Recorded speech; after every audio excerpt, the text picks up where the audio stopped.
When the lights dim and your pulse quickens, only one voice dares to guide you deeper into the shadows. Peter Lorre. Randy's old-time radio show presents Mystery in the Air, a series where madness whispers, ancient evils stir, and dark secrets claw their way into the open. With stories that chill the soul and a voice that haunts your dreams, Peter Lorre invites you to listen close and pray you don't hear footsteps behind you. The air is thick with mystery. Breathe it in if you dare.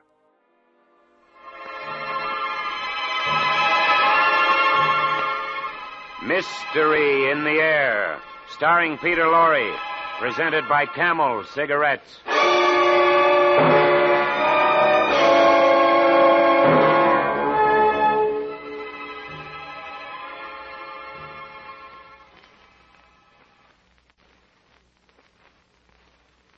And it is now my great pleasure to confer our academic degree with honor on the most distinguished student of this class. Roderick Raskolnikov, step forward. In the history of our university, there have been few young men who have compared with him in mental brilliance, and few for whom the future held greater promise. Roderick, I've spoken for the university. Now I want to speak for myself. As a token of the esteem in which I hold you and your abilities, I want to present you with this watch. Thank you, sir. Well, read the inscription. Script? Oh. To Roderick Raskolnikov, may his great gifts bring him the reward of honor and good fortune. Thank you, sir. Thank you very much. Roderick, my boy, I'm proud to have had you as one of us, and sad that you are leaving. Good luck to you, and God bless you.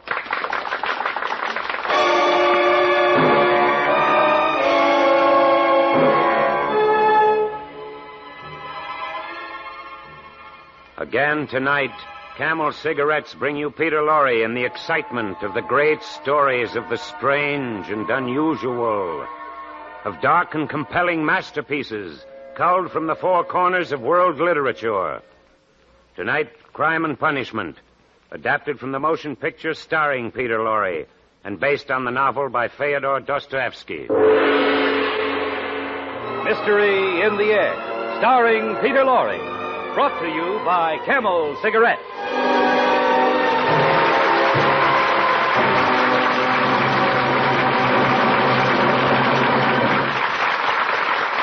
Experience is the best teacher. Try a Camel. Let your own experience tell you why more people are smoking Camels than ever before. It's your T-zone, that's T for taste and T for throat, that decides how well you like a cigarette. And the T-zones of millions of people are voting overwhelmingly for Camel. See if you don't agree that Camel's rich, full flavor is most appealing to your taste, that Camel's cool mildness is specially welcome to your throat. Try a Camel.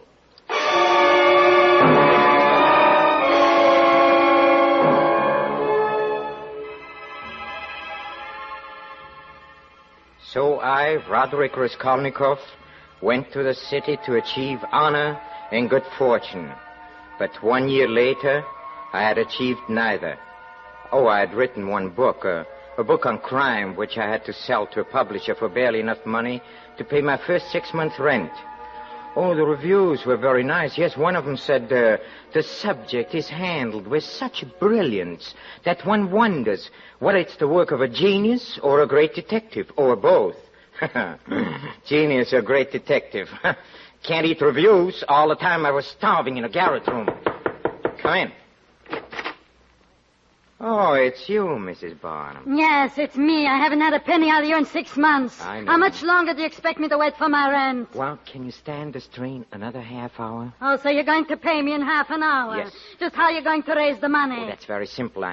I'm going to rob a bank. Think you're funny, huh? Well, I don't. You're a disgrace to my house. Maybe, but someday they'll put a sign on this house that I, Raskolnikov, had the privilege of starving here.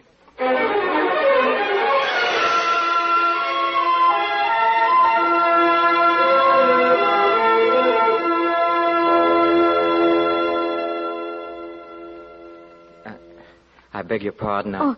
Is there a pawnbroker?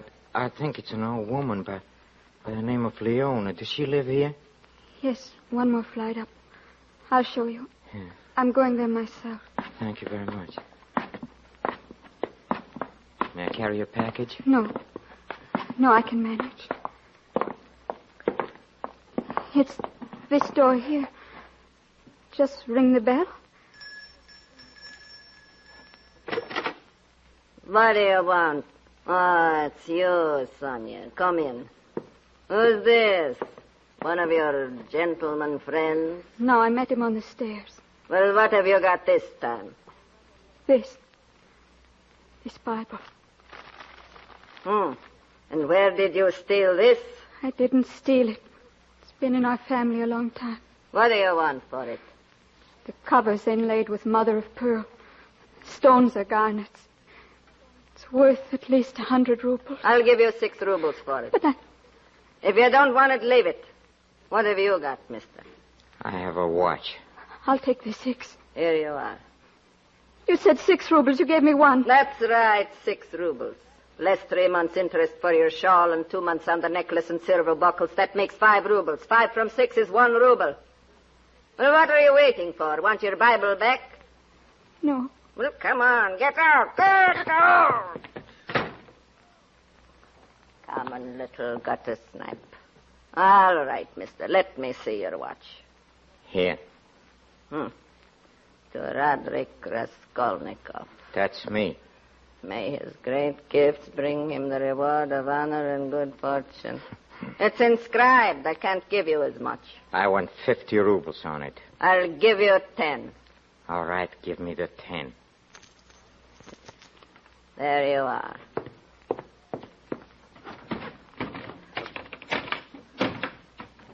What are you staring at? Don't look at me like that. I'm not looking. I'm not staring. I was watching you put the young lady's Bible in my watch into that trunk, that's all. But I've got nothing in here. Nothing but a lot of trash. A lot of trash. Get out of here. As you say.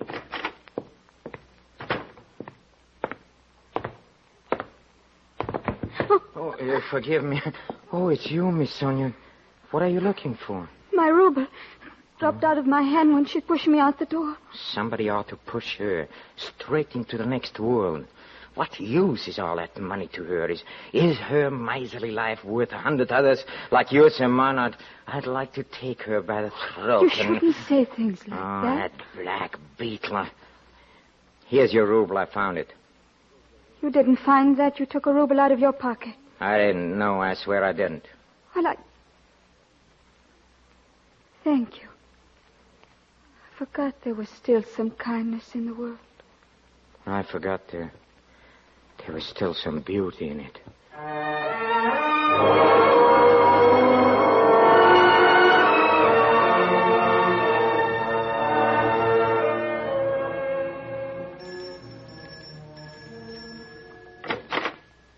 What do you want at this hour? It's after midnight. It's me, Raskolnikov, don't you remember?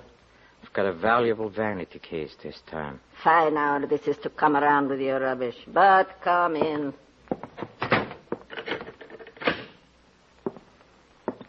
Let's see this valuable vanity case. Here. It's heavy enough. What's it made of? Lead? Gold. I'll believe that when I see it. Oh, what's the idea of making so many knots? I can't untie this thing. I'll show you the idea. Put down that poker! Put down that poker! I will. Please. On your head, you dirty, you old hag!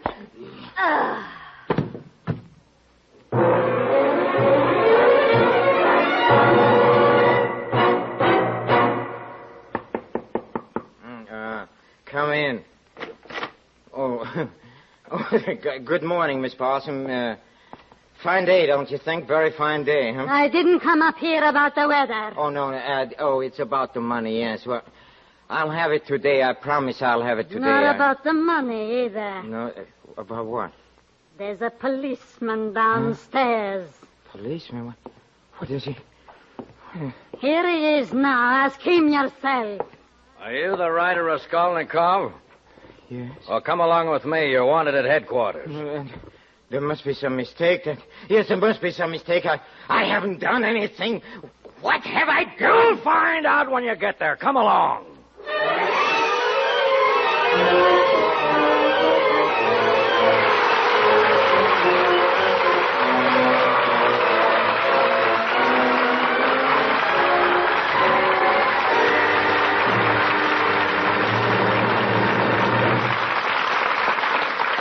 In a few moments, Mr. Peter Lorre will bring us the climax of tonight's Mystery in the Air, when Camels present Act Two of Crime and Punishment. You've got to be good, really good, you know, to be a champion. You've got to have what it takes, and it takes plenty of skill, plenty of training, and above all, plenty of experience. Yes, sports champs have proved it time and time again. Experience is the best teacher. Cecil Smith, the polo star, thanks experience for his goals. Don Whitfield says experience made him what he is today, the world's outboard speed champion. That goes for Jerry Ambler, too. He says it took experience to win his bronc-busting crown. Yes, the champions agree that experience is the best teacher in the world of sports. And millions of smokers agree that experience taught them plenty about cigarettes. Back in the days of the wartime cigarette shortage, folks smoked brand after brand. They had to take whatever brands they could get. They compared those brands, became experts on the differences in cigarette quality. And that experience convinced thousands and thousands of smokers that Camels are their first choice. They learned that Camels are the cigarette with a rich, full flavor and cool mildness. Yes, smokers everywhere learned they prefer Camels to all other cigarettes. Result? More people are smoking Camels than ever before. Experience is the best teacher. Try a Camel yourself.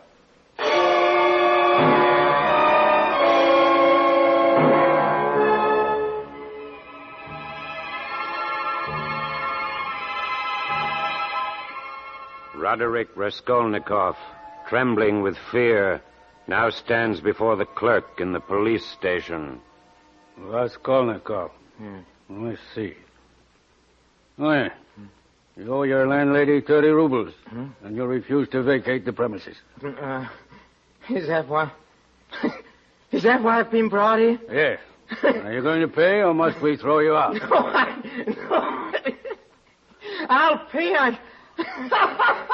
I'll pay tomorrow. No, it's Quiet. my rent. It's not funny.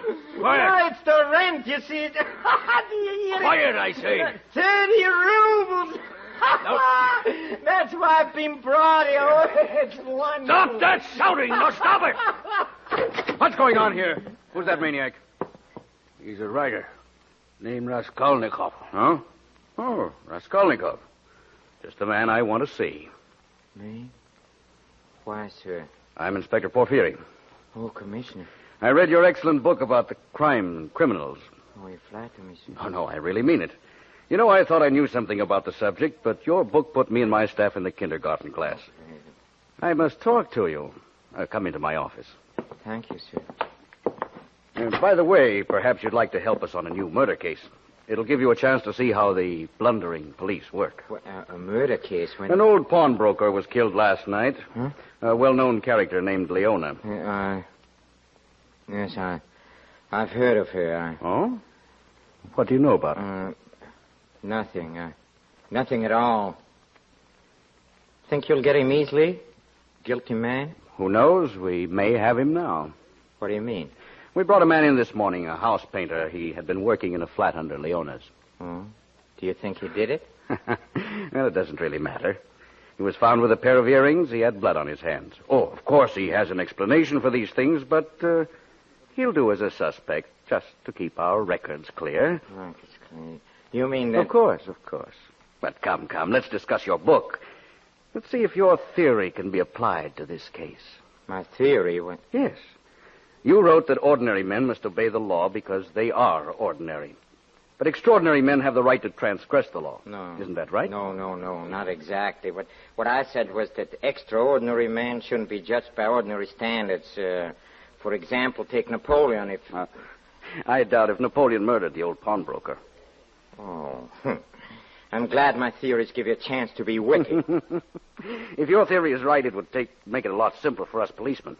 If your extraordinary men had some distinguishing mark, say a medal or a ribbon, or a resemblance to Napoleon. What do you mean? Like yourself, for instance. But to get back to our murderer in this case, he was ordinary enough, all right. Nothing but a stupid coward. What do you mean? If he hadn't been in a panic, he'd have found the old woman's money. 1,500 rubles tucked away in the mattress. Instead, he took a lot of junk that's no use to him, and he can't unload it. I've got my men watching every outlet. Yes, Inspector, you've promised to show me your blundering police methods, and you certainly have. You're holding a man who's probably entirely innocent just to keep your records clear, huh? Well, the painter will do until the real murderer comes in, and he will come in.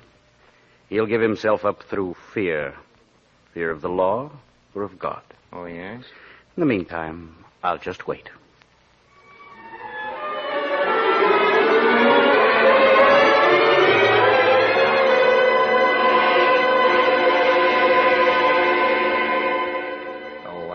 I admit I was furious, stupid, coward indeed, but then I realized that I wasn't a coward at all. On the contrary, in facing the inspector so calmly, I'd learned not to be afraid.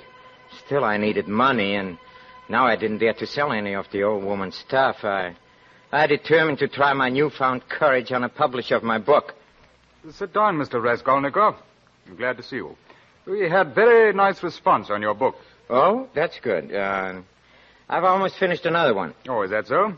Oh, you might let us see it when it's done. Well, you see, as a matter of fact, another publisher, he has offered me an advance of 750 rubles on it. He has? Yes. The pirate. You're my discovery. Well... Look, I'll give you 1,000 rubles advance. How's that? Oh, that's fine. That's wonderful.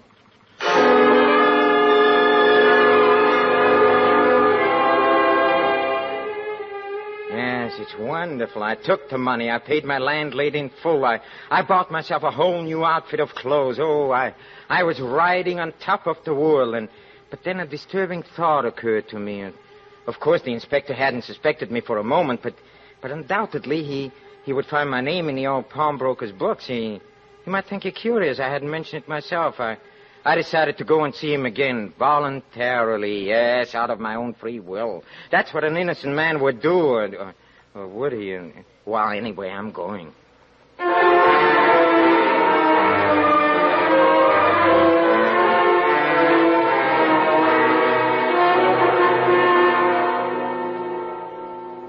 The inspector will see you in just a moment. Thank you. I'm in no hurry. Well, Mr. Raskolnikov. Sonia, what are you doing here? The inspector sent for me. He returned my Bible. He asked me a few questions. Questions? What kind of questions? About the day I went to the pawnbroker. Did he want to know anything about me? Yes. What did you tell him? About the money you gave me. Oh. And then he wanted to know.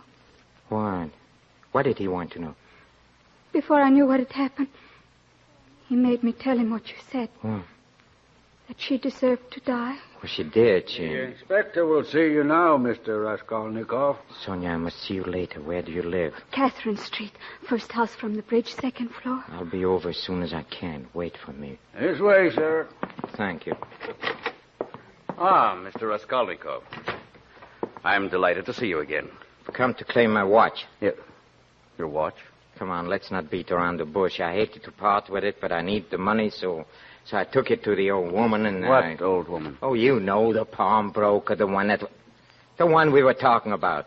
Oh, did you have dealings with her? Did I? You know I had. You know I was there. I mean, isn't my name in her book? Oh, wait a minute. Why, so it is. Funny, I didn't notice it. What are you trying to do, upset me? Upset me? No, not at all. And I'm sorry, but there's no watch listed among her effects. I'm afraid it's still in the murderer's possession. Well, thank you very much. I must be going out. Oh, by the way, that's a new suit, isn't it? Yes, it is. What of it? Why shouldn't I be wearing a new suit, huh? Things have taken a turn for the better, eh? Yes, things have taken a turn for the better. I sold another book. Congratulations. I hope you'll have some theories in this one that'll help me solve this murder. We're still holding that poor wretch of a painter. Oh. Your real murderer hasn't come in, huh? No, not yet. But I haven't given up hope. Oh, you're very optimistic. That's good. Suspect anyone in particular? Oh, I suspect anyone and everyone. That's good.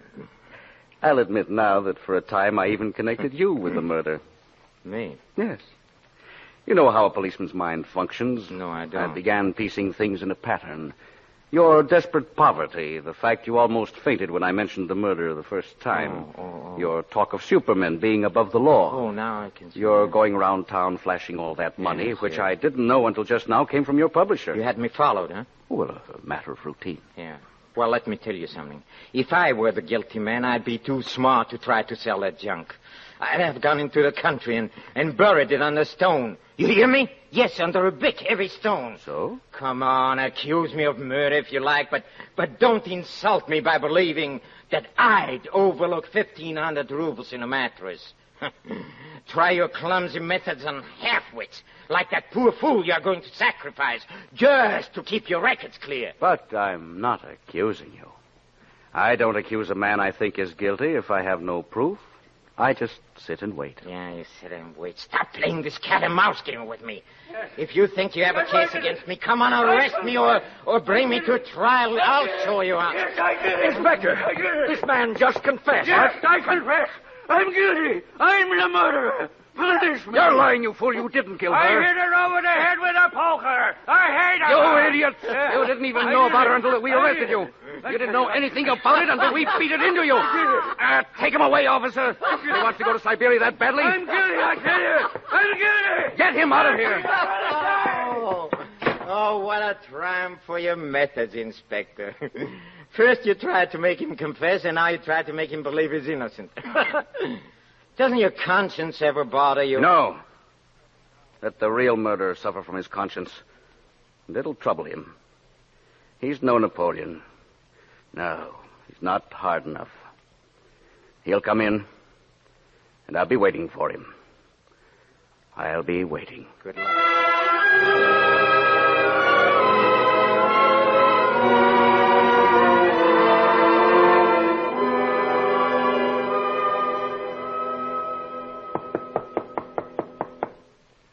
Who is it?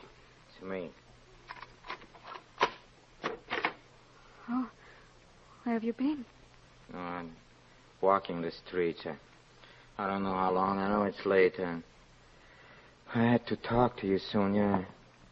I may never see you again. You're going away? Yes. Where are you going? I don't know. Then why? Because I'm free now. Yes, I'm free. Free to go where I please and do what I please. And Free? From what? police, they suspected me of the murder. Oh, it's all over now. Sonia, come away with me. Did they find the guilty man? They had him all along. He confessed this morning. Who was it? Oh, a painter who worked in a house. Why all these questions? Leave me alone. I've been questioned enough. Please put that Bible away. I don't want to be reminded of that old hag. And Jesus said, take away the stone. What stone? What stone are you talking about? How do you know I hid it under a stone?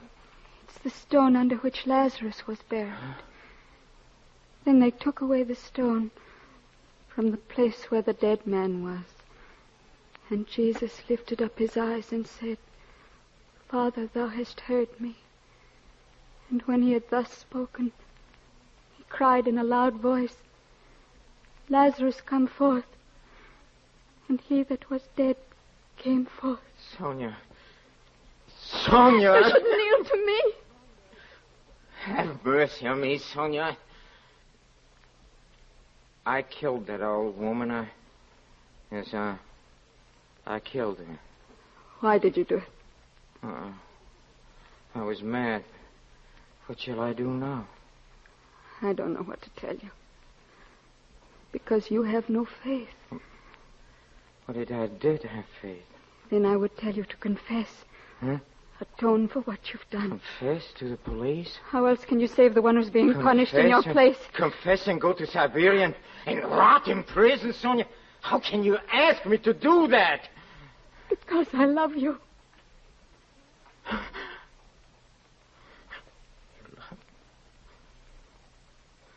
Sonia, I know it. I know it now. I have faith. You have given it to me. You have made me see myself, as I really was, and just a coward who thought himself brave. All right, Sonia, I'll go and do as you say. Oh, my darling. I'll wait for you. I'll always wait for you. Forever.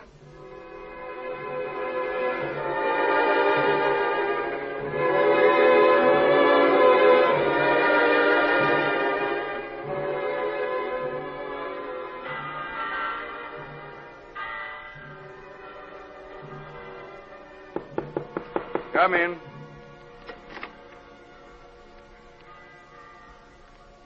Good evening, Inspector. Good evening, Raskolnikov. I've been expecting you. I've been expecting you for quite a long time.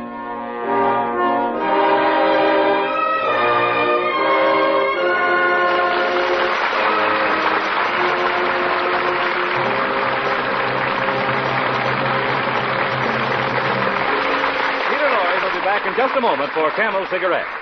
Each week, the makers of Camel Cigarettes send free Camels to servicemen's hospitals from coast to coast. This week, the Camels go to Veterans Hospital, Muskogee, Oklahoma, U.S. Army Tilton General Hospital, Fort Dix, New Jersey, U.S. Naval Hospital, Key West, Florida, U.S. Marine Hospital, Memphis, Tennessee, and Veterans Hospital, Tucson, Arizona. When 3 leading independent research organizations asked 113,597 doctors living in every state of the Union, what cigarette do you smoke, Doctor? The brand named most was Camel. According to a nationwide survey, more doctors smoke Camels than any other cigarette.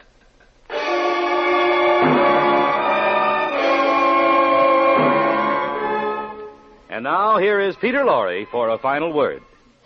Yes, ladies and gentlemen, in a way, this is my final word because tonight our summer series of classic mysteries comes to a close.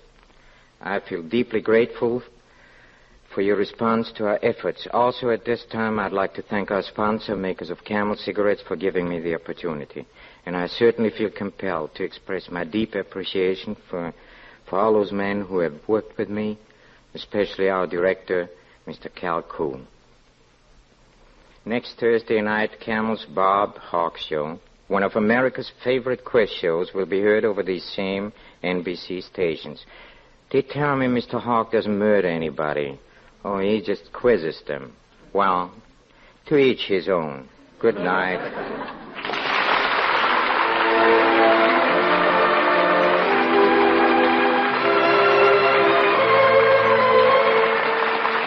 Men, shopping around for just the right tobacco for your pipe? Don't miss Prince Albert, the tobacco specially made for smoking pleasure. Prince Albert is a mild tobacco with a rich, full, mellow taste. Its choice tobacco is specially treated to ensure against tongue bite. Crimp cut to burn slow, smoke cool. More pipes smoke Prince Albert than any other tobacco. So see if PA doesn't give you more pleasure from your pipe.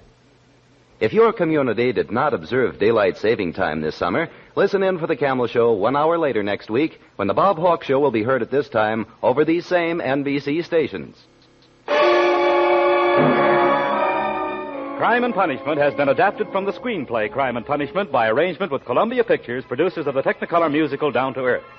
Listen next Thursday at 10 p.m. Eastern Standard Time, 9 p.m. Central Standard Time, 8 p.m. Mountain Time, and 7 p.m. Pacific Time for the Bob Hawk Show over these same NBC stations. Music for Mystery in the Air was composed and conducted by Paul Barron. The artists supporting Mr. Lorre tonight were Henry Morgan, Peggy Weber, Joe Kearns, Ben Wright, Louis Van Ruten, Gloria Ann Simpson, and Herbert Butterfield. This is Michael Roy in Hollywood wishing you all a pleasant good night for Camel. This is NBC, the National Broadcasting Company.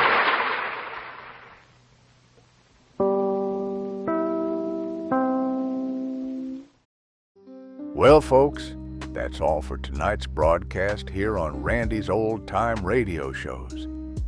Now, bringing these golden oldies back to life takes no small amount of time and effort from our good friend Randy, cleaning up the audio, converting the files, and making sure each show has the best audio possible. If you've enjoyed the program and you'd like to help keep these classics on the airwaves night after night, why not consider a small donation? Every penny goes straight to supporting Randy's work and helping this channel stay on the air. You'll find the links down in the description below. And for those of you kind souls who've already given, Randy tips his fedora to you. Your support truly keeps this old radio spirit alive. Thanks ever so much. And until next time, keep those dials tuned and keep the memories rolling.